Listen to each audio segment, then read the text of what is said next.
आज आपके साथ आलू चिकन कबाब बनाने की बहुत ही कमाल की रेसिपी शेयर कर रहा हूँ। आप इसको लंच बॉक्स में बना के दें बच्चों को, शाम की चाय के साथ यूज़ कर सकते हैं। बहुत ही ज़बरदस्त किस्म की रेसिपी है। ऊपर से क्रिस्पी होंगे और अंदर से मज़ेदार कबाब बनेंगे। और इंशाल्लाह अगर आप मेरे तरीके से बनाएंगे, इस रेसिपी को कॉपी करके बनाएंगे तो आपको मज़ा आ जाएगा। तो चले मिल के बनाते हैं। बिस्मिल्लाहिर्रहमानिर्रहीम। तो सबसे पहले मैंने हाफ़ केजी आलू इनको बॉयल कर लिया था। अच्छा, आलूओं को ना आपने ज़्यादा बॉयल नहीं करना, ठीक है। थोड़ी सी इसके अंदर कसर रखनी है, क्योंकि अगर आप आलू ज़्यादा बॉयल कर लेते हैं ना तो फिर कबाब इतने ज़्यादा क्रिस्पी नहीं बनते हैं, नरम नरम से बनते हैं, ठीक है। तो आलूओं को सबसे पहले मैश कर लेना है। उसके बाद जितने आलू उतनी ही चिकन बोनलेस लेके उसको बॉयल करके इसके रेशे बना के आपने इसके अंदर ऐड कर देना है। आधे किलो आलू, आधे किलो चिकन मैंने ली है। 4 से 5 हरी मिर्चें बारीक बारीक चॉप करके ये इसके अंदर शामिल कर दें। थोड़ा सा इसके अंदर आप कश्मीरी ज़ीरा शामिल कर दें, इससे ना खुशबू बहुत बेहतरीन आएगी मसल के। इस तरह से कश्मीरी ज़ीरा ना, जो वाइट ज़ीरा होता है ना, सफ़ेद इंडियन ज़ीरा, उससे थोड़ा सा बारीक होता है और खुशबू बहुत कमाल की होती है इसके अंदर। बारीक कटा हुआ धनिया, बारीक कटा हुआ पुदीना, 1 चम्मच कुटी हुई लाल मिर्चें इसके अंदर शामिल कर रहा हूँ। धनिया कुटा हुआ आधा चम्मच शामिल कर रहा हूँ। नमक इसके अंदर आधे चम्मच से थोड़ा सा ज़्यादा आपने शामिल कर देना है। काली मिर्चें दरदरी सी कुटी हुई 1 चम्मच शामिल कर दें। इन तमाम चीज़ों को आपने अच्छे तरीके से मिक्स कर देना है। बहुत ज़्यादा मसालों का इस्तेमाल नहीं करना। ज़्यादा मसालों का इस्तेमाल करते हैं ना तो फिर जो आलू और चिकन का जो एक अपना फ्लेवर होता है ना, वो चीज़ नहीं आती। फिर बहुत ज़्यादा ना मसालों की इसके अंदर से आ रही होती है। तो अच्छे तरीके से इसको मिक्स कर लेंगे और उसके बाद इसको हमने फ्राई किस तरीके से करना है, सेफ़ किस तरह से करना है, ये आपको बताऊँगा। तो एक मरतबा सारे मिक्सचर को अच्छे तरीके से मिक्स कर लें और मिक्स करने के बाद आपने ना इसका नमक लाजमी चेक करना है। अगर इसी स्टेज पर आपको लग रहा हो ना कि इसके अंदर नमक कम है तो थोड़ा सा नमक आप और ऐड कर सकते हैं। नमक ऐसी चीज़ है ना दोस्तों, ये चीज़ों में पूरा होना चाहिए, क्योंकि नमक कम होता है तो फिर मसालों का जो टेस्ट है ना वो आपकी ज़ुबान को नहीं लगता है। अगर नमक बराबर होगा तो चाहे आप चंद मसाले डाल के भी कोई चीज़ बनाएंगे ना तो भी उसके अंदर टेस्ट आएगा। और अगर नमक कम है तो आप 10 मसाले डाल लें, कोई टेस्ट नहीं आएगा, क्योंकि नमक ऐसी चीज़ है, इसी के साथ सारे मसालों का टेस्ट जुड़ा होता है।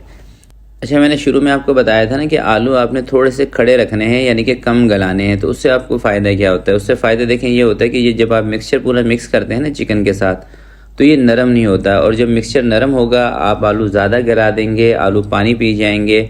और ये मिक्सचर नरम होगा तो इसको सख्त करने के लिए या सेट करने के लिए आप इसके अंदर ना फिर कॉर्नफ्लोर ऐड करते हैं। और जब कॉर्नफ्लोर डाल देते हैं इसके अंदर तो फिर जो चिकन का और आलूओं का अपना एक टेस्ट होता है ना, वो चीज़ ख़राब हो जाती है। तो इसलिए मैंने कहा था कि आलू आपने थोड़े से खड़े रखने हैं। तो इसी तरह से सारे कबाब एक मरतबा रेडी कर लेते हैं। कबाब जब रेडी हो जाएंगे उसके बाद 2 अंडे आप तोड़ लें और थोड़े से आपने रख लेना है ब्रेड क्रम्स। अच्छा, ब्रेड क्रम्स अगर आपके पास नहीं भी हों तो सिर्फ अंडा लगा के भी आप इसको फ्राई कर सकते हैं। ब्रेड क्रम्स लगाने से ना ऊपर से कबाब ज़रा क्रिस्पी बनेंगे और मज़ेदार बनेंगे। कोशिश ये रखनी है कि ब्रेड क्रम्स आपके पास हों। अगर नहीं हो, मजबूरी है, तो सिर्फ अंडा लगा के भी आप इसको फ्राई कर सकते हैं। और सिंपल से मसाले ऐड करेंगे, कम मसाले डालेंगे, यकीन करें बहुत ही कमाल के कबाब बनेंगे। तो इस तरह से अंडा और ब्रेड क्रम्स लगा के अगर आप इसको स्टोर भी करना चाहते हैं ना, तो इस पॉइंट पर आकर आप इसको स्टोर कर सकते हैं। किसी भी एयर टाइट बॉक्स में डाल के आप इसको फ्रीज़ कर दें। कबाब सारे रेडी हो चुके हैं और अब मैं आपको लेके चलता हूँ फ्राई की तरफ। फ्राई करने का दोस्तों सिंपल सा तरीका है। बहुत ज़्यादा गर्म तेल में आपने इसको नहीं फ्राई करना और ना बहुत ज़्यादा ठंडा तेल होना चाहिए। मीडियम से गर्म तेल हो, उसके अंदर 4 से 5 मिनट तक आप इसको फ्राई कर लें। 2 से 3 मिनट एक साइड से इसको फ्राई कर लें और 2 से 3 मिनट दूसरे साइड से इसको फ्राई कर लें। और जब आपको लगे कि कबाब आपके अच्छी तरह से क्रिस्पी हो चुके हैं, कलर भी बेहतरीन आ गया है, तो लास्ट में जो 10 से 15 सेकंड होते हैं ना लास्ट के, उस टाइम पे आपने चूल्हे को थोड़ा सा तेज़ कर लेना है।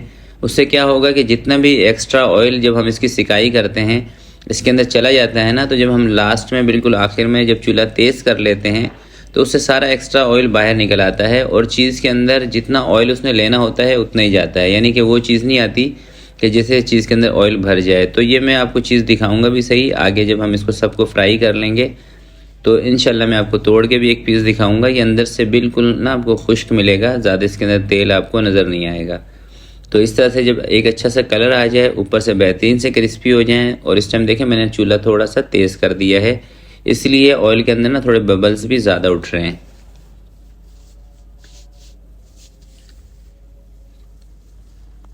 तो एक बेज फ्राई हो चुका है, दूसरा बेज भी बिल्कुल सेम इसी तरीके से फ्राई कर लेते हैं, इसी टेम्परेचर से, इसी टाइम, इतना ही टाइम लगा के। तो सारे कबाब दोस्तों मैंने फ्राई कर लिए हैं। अब बारी आती है कि एक कबाब मैं आपको तोड़ के दिखाऊं। तो थोड़ा सा इसको मैं ठंडा कर लूँगा ताकि हाथ ना जलें, फिर मैं आपको तोड़ के दिखाता हूँ। तो ये देखें, ये कबाब हमारे फ्राई हो चुके हैं। एक पीस मैंने उठाया, बिस्मिल्लाहिर्रहमानिर्रहीम। ये देखें, ऊपर से क्रिस्पी और अंदर से बेहतरीन और मज़ेदार कबाब है। यकीन करें, अगर आप इस रेसिपी को एज़ इट इज़ फॉलो करके बनाएंगे, इतने मज़ेदार और इतने ज़बरदस्त कबाब आपके बनेंगे कि इंशाल्लाह आपके दिल से दुआएं निकलेंगी। तो आज की वीडियो के लिए इतने ही। उम्मीद करता हूँ आज की ये रेसिपी आपको पसंद आई होगी। वीडियो अच्छी लगे तो प्लीज़ आपने इसको लाइक ज़रूर करना है, और चैनल पर अगर आप नए हैं तो चैनल को भी ज़रूर सब्सक्राइब कर लें। तो आपसे मिलते हैं किसी नेक्स्ट वीडियो में। तब तक के लिए अपना बहुत सारा ख्याल रखिएगा, अपने वालिदैन का ख्याल रखिएगा। अल्लाह हाफिज़।